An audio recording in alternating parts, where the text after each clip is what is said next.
The biomechanics of pitching in baseball.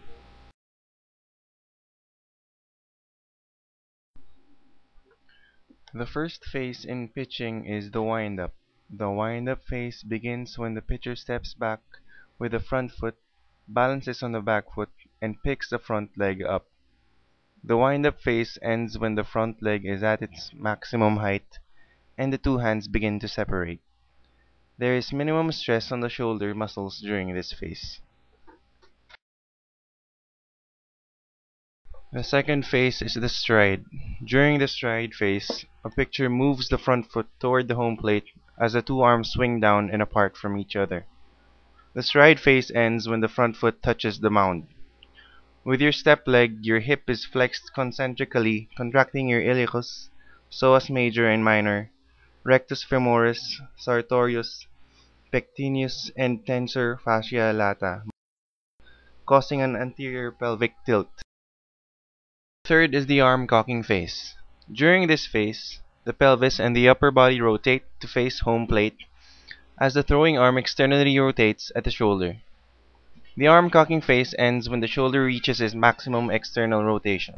The throwing hand slightly starts to diagonally adduct the shoulder joint by concentrically contracting your pectoralis major, anterior deltoid, and the coracobrachialis muscles.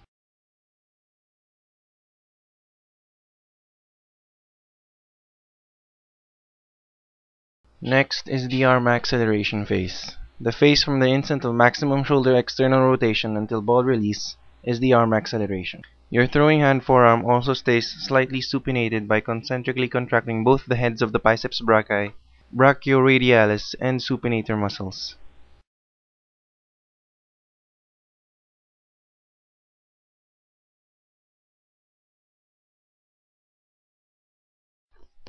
The fifth phase is the arm deceleration. The phase from ball release until the arm stops internally rotating is defined as the arm deceleration.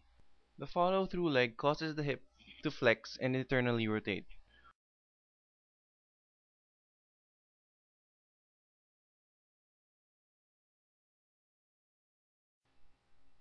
And lastly, the follow-through. The follow-through begins with maximum shoulder internal rotation and ends with the pitcher regains a balanced position.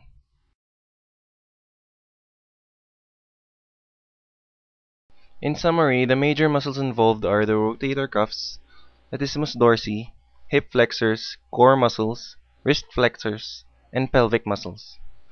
The joint movements are the elbow, shoulder, knees, pelvis, and the wrists.